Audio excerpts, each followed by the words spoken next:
What's up, everyone? Welcome to the second installment of Cool Shit That I Find.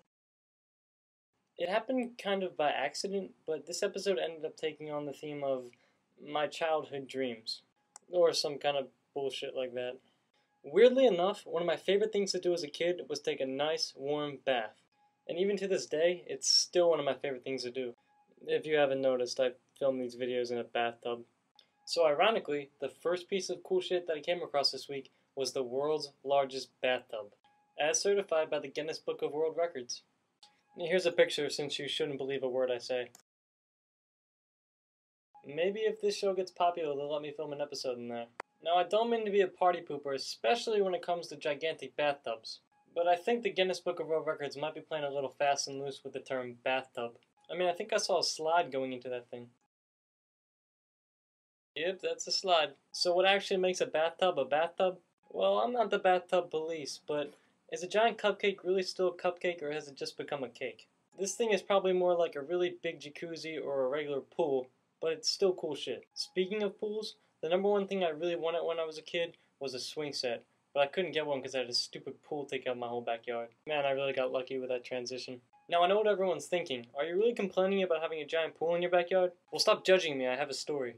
When I was like 6 years old, me and my family were in Disney World, and my mom, dad, and sister really wanted to go on that Jaws ride where you take a boat ride around this like fake lake, and then the Jaws shark just comes up and attacks you. But I was way too scared to go on it. So they told me we were just going on a regular boat ride, and then out of nowhere the Jaws shark attacks us. They lied to me so they could go on that Jaws ride.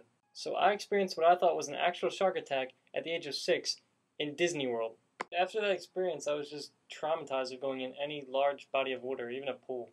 And then they got us a pool, even though I wanted a swing set. So now I'm 20 years old and I don't have a backyard anymore, but I can still admire the craft of amazing swing sets. So I came across this website called RainbowPlay.com, which is just a company that manufactures really incredible swing sets. So they literally have dozens of products that will blow your mind, but my personal favorite was the mega-sized King Kong Castle Tarantula. Yeah.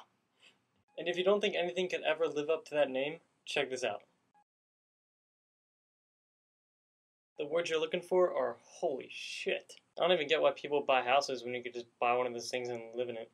And if you're wondering what one of those things costs, well, they didn't even have the price tag on the website. Yeah.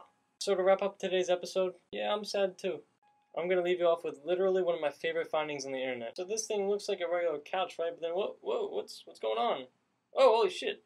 Sorry, I'm really bad at faking emotion in narrations. So unless you were so horrified by my terrible narrating that you went blind, you just saw a couch that turns into a bunk bed. That's right, one of my biggest childhood dreams was to have a bunk bed. I had a room all to myself, but there's just something so fascinating to me about having to climb a ladder to get into bed. It probably all goes back to my fixation with jungle gyms and swing sets. I read that the couch/bunk bed is actually no longer made, but I'm sure there's still some out there, and I'll find them. But that's all the cool shit I have for you today, so I'll see you next week.